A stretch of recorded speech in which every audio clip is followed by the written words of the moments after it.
नमस्कार दोस्तों, कैसे हैं आप सब लोग। Another happy winter day. ये विंटर तो जान लेके छोड़ेगी, मुझे बिल्कुल पसंद नहीं है सर्दी। Anyways, let's begin with our story of treatment of type 2 diabetes with several drugs which we've already discussed। आगे की कहानी बढ़ाते हैं। तो आज की कहानी में आ रहे हैं drugs acting on the incretin axis. अब इसमें कुछ नए ड्रग्स हैं जो कि इंक्रेटिन एक्सिस पर जो ड्रग्स एक्ट करते हैं और these drugs are very much beneficial for type 2 diabetics. और ये नए ड्रग हैं, तो धीरे धीरे इनकी स्टडी बढ़ रही है, धीरे धीरे इनके बारे में काफ़ी जानकारी हो रही है। पहले तो हम लोग सिर्फ मेटफॉर्मिन, सल्फोनिलयूरिया या थायाजोलिडिन डियोन्स पर टिके रहते थे। अब इन दवाइयों के आने से मैं ये नहीं कहूँगी कि उन दवाइयों का महत्व कम हो गया, लेकिन इकट्ठे मिलके ये सारी दवाइयाँ बहुत महत्वपूर्ण हो गई और इनका असर बहुत अच्छा टाइप 2 डायबिटिक्स पर है।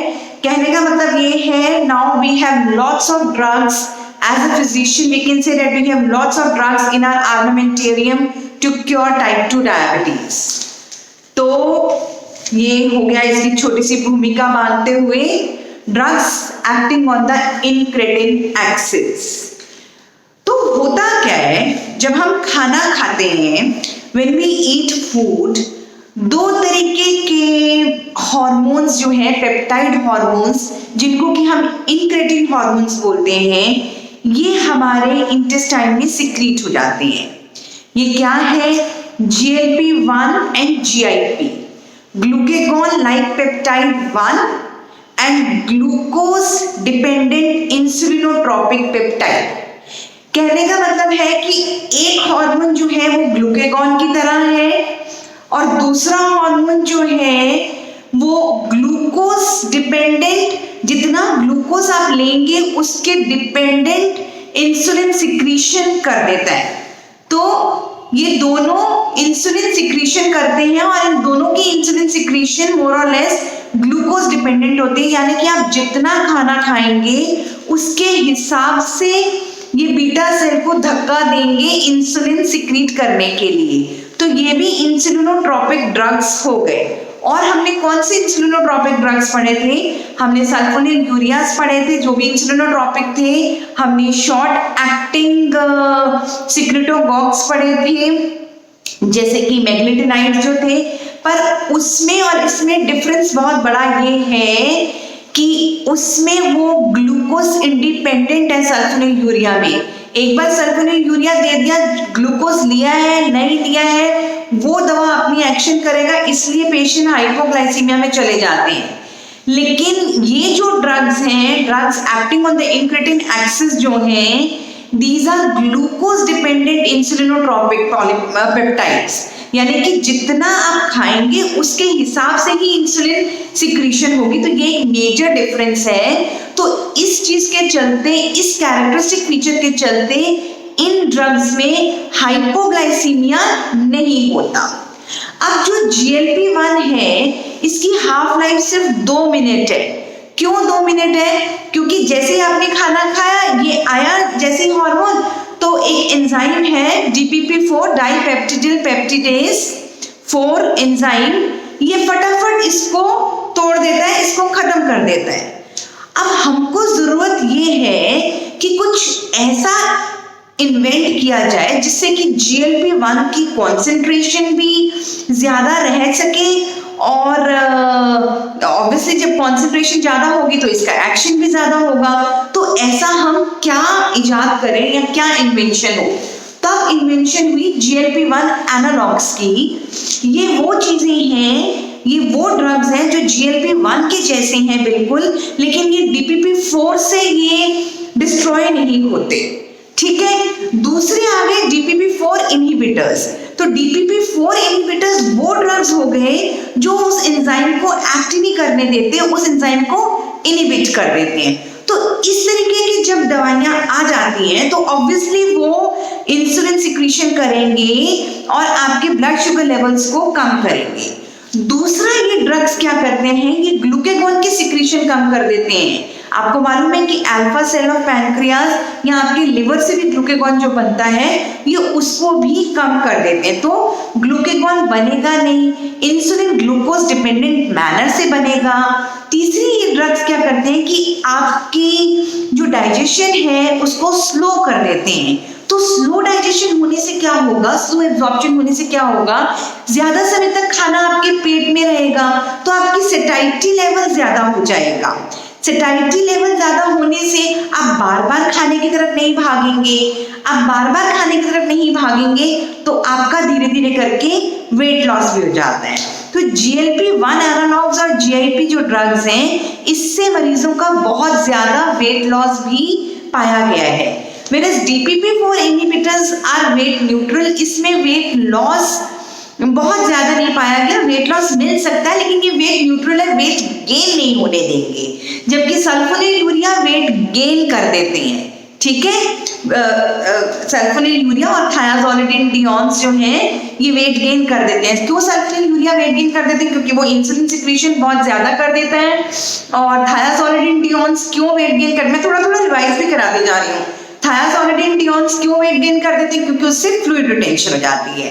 तो DPP-4 इनहिबिटर्स आज जो मैं डिस्कस करूंगी, मैं DPP-4 इनहिबिटर्स के बारे में डिस्कस करूंगी, कल हम GLP-1 और GIP के बारे में डिस्कस करेंगे, लेकिन साथ साथ इसका भी थोड़ा थोड़ा ओवरलैपिंग होती रहेगी।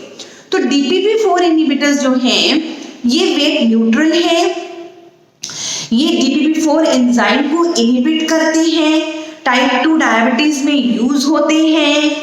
इसमें कौन से ड्रग्स हैं, इसमें है sitagliptin, vildagliptin, linagliptin, saxagliptin, alogliptin, gemigliptin, teneligliptin. तो ये सारे ड्रग्स इसमें, इसको हम ग्लिप्टिन्स के नाम से भी पुकारते हैं। तो ठीक है, ये ड्रग बहुत अच्छा है और ऑब्वियसली ये भी आपकी इंसुलिन सिक्रीशन करेगा, ग्लूकोज डिपेंडेंट मैनर में करेगा। आप ओरली ले सकते हैं, यानी कि गोली के फॉर्म में ये ड्रग है, आप ओरली इसको लें, बहुत अच्छे से ये आपके स्मॉल इंटेस्टाइन में डाइजेशन हो जाएगी इसकी, और उसके बाद मोस्टली मेटाबोलाइज लिवर से होता है and excretion is via the kidneys. Linagliptin एक ऐसा ड्रग है जो जिसकी एक्सक्रीशन किडनी से नहीं होती, which is excreted via the liver only. तो इसलिए ये ड्रग, अगर आप रीनल किडनी इंपेयरमेंट है या किडनी में कोई परेशानी भी है, तब भी the safest drug which can be given in the series is linagliptin. Linagliptin को आप दे सकते हैं अगर आपकी किडनी में परेशानी है, अदरवाइज आप किडनी KFT कराकर ही इस ड्रग को देंगे। अगर आपको लगता है कि क्रिएटिनिन क्लियरेंस कम है, KFT में परेशानी है, तब हम या तो इसकी डोज को कम कर देंगे या फिर ये ड्रग नहीं भी दिया जा सकता। ठीक है, यहां तक बात समझ में आई। तो ये हो गई इसकी फार्माकोकाइनेटिक्स। देखिए अलग अलग डोज है अलग अलग ड्रग्स की, लेकिन इसका जो क्लिनिकल प्रोफाइल है वो सिमिलर है। बहुत बेनिफिशियल ड्रग्स हैं, नए ड्रग्स हैं, टाइप 2 डायबिटीज में यूज करे जा सकते हैं। अब इनका साइड इफेक्ट क्या है? देखिए गैस्ट्रोइंटेस्टाइनल साइड इफेक्ट्स हो सकते हैं, जैसे कि नोजिया, डायरिया, वॉमिटिंग, या कुछ फ्लू लाइक सिम्टम्स भी होते हैं, जैसे कि खांसी, जुकाम, स्टफी नोज। विल्डाग्लिप्टिन से थोड़ा नेजोफेरिंजाइटिस भी देखा गया है। और जो इसमें है स्किन की कभी कभी परेशानियां आ सकती हैं, यानी कि स्किन रैशेस भी हो सकते हैं, कुछ एलर्जीज हो सकती हैं, यानी कि पेशेंट को काफी खुजली भी हो सकती है। तो ये DPP-4 इनहिबिटर से बहुत रेयरली लेकिन स्किन की परेशानियां पाई जा सकती हैं। तो अगर कोई मरीज DPP-4 इनहिबिटर्स पर आया है और उसको कुछ स्किन रैशेस या पेनफुल स्किन है, तो देन ही और शी शुड मीट हिज और हर डॉक्टर टू सी कि आप DPP-4 इनहिबिटर्स को विदहोल्ड करने की जरूरत है या डोज कम करने की जरूरत है, तो इस तरीके से किया जा सकता है। ठीक है, तो ज्यादातर इसके कोई साइड इफेक्ट्स है नहीं, लेकिन कहीं ना कहीं देखा गया है कि कुछ केसेस में एक्यूट पैनक्रियाटाइटिस भी पाई गई है। तो अगर किसी को पहले हिस्ट्री है एक्यूट पैंक्रेटाइटिस की, तब ये ड्रग्स नहीं लेनी चाहिए। अगर किसी को देखा जाता है कि ये ड्रग शुरू करी और उसके बाद खाना खाने के बाद एकदम एक्यूट एब्डोमेन, एकदम पेट में दर्द बहुत तेज शुरू हो जाता है, तो आपको अपने डॉक्टर से मिलना बहुत जरूरी है। आपके पैंक्रेटिक एंजाइम्स कराए जाएंगे। अगर आपको पैंक्रेटाइटिस है तो इस ड्रग को या तो विथहोल्ड ही कर दिया जाएगा। कार्डियोवैस्कुलर सिस्टम पे ये ड्रग काफी सेफ है, एक्सेप्ट फॉर द फैक्ट कि सैक्साग्लिप्टिन जो देखा गया है कि उससे हार्ट फेलियर कुछ केसेस में देखे गए हैं, जिसके कारण हार्ट फेलियर के चलते मरीज को हॉस्पिटलाइज करने की जरूरत भी पड़ी है। तो that is seen only with saxagliptin, और हम लोग ज्यादातर सैक्साग्लिप्टिन यूज करते भी नहीं है। तो ये सारे इसके साइड इफेक्ट्स हैं। Basically it is quite a safe drug, and it takes care of your postprandial hyperglycemia, यानी कि खाने के बाद वाली हाई शुगर्स को ध्यान में देता है, उन पर ज्यादा काम करता है। और आपका HbA1c लेवल 0.5 to 1%, मतलब हर ड्रग में किसी में 0.5 है, किसी में 0.8 है, तो मोटा मोटा देखा जाए तो 0.5 to 1% HbA1c लेवल लोअर भी हो जाता है। और आप इन ड्रग्स को अकेले भी दे सकते हैं। देखिए पहले तो हम लोग क्या करते थे कि मेटफॉर्मिन दिया, सल्फोनिलयूरिया दिया, थायाजोलिडिन डियोन्स दिए। जिन लोगों को थायाजोलिडिन डियोन्स नहीं दे सकते तो उनको DPP-4 इनहिबिटर्स पे डाल दिया। पर आज की तारीख में DPP-4 inhibitors can be considered as the first line of drugs for type 2 diabetics. तो इट इज सच सेफ, इतने सेफ हैं कि आप मरीज को शुरुआत में ही ये ड्रग से शुरुआत कर सकते हैं, ये ड्रग दे सकते हैं। तो और अगर किसी को किडनी की परेशानी है तो हम लीनाग्लिप्टिन बहुत सेफली दे सकते हैं, उसमें कोई डोज को कम करने की या डोज को चेंज करने की भी जरूरत नहीं है। तो अगर आप इनको अकेले भी दे सकते हैं, अगर तो अकेले देंगे तब भी इसमें कोई हाइपोग्लाइसीमिया नहीं होगा।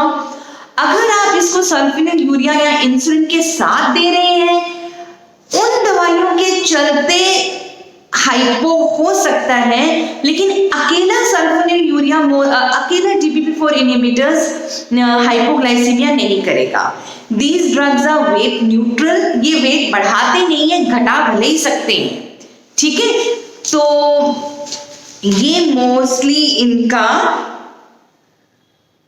because they potentiate the action of GLP-1 and GIP, ठीक है ना, जो मैंने बताया कि incretin hormones हैं। So this is all about these drugs। इसमें आ जाते हैं sitagliptin, vildagliptin और linagliptin, teneligliptin। तो these drugs are quite a lot used these days and they are used as first line treatment in type 2 diabetics as well। I hope this video of mine would be quite beneficial to you. Thanks a lot, friends. Thank you very much.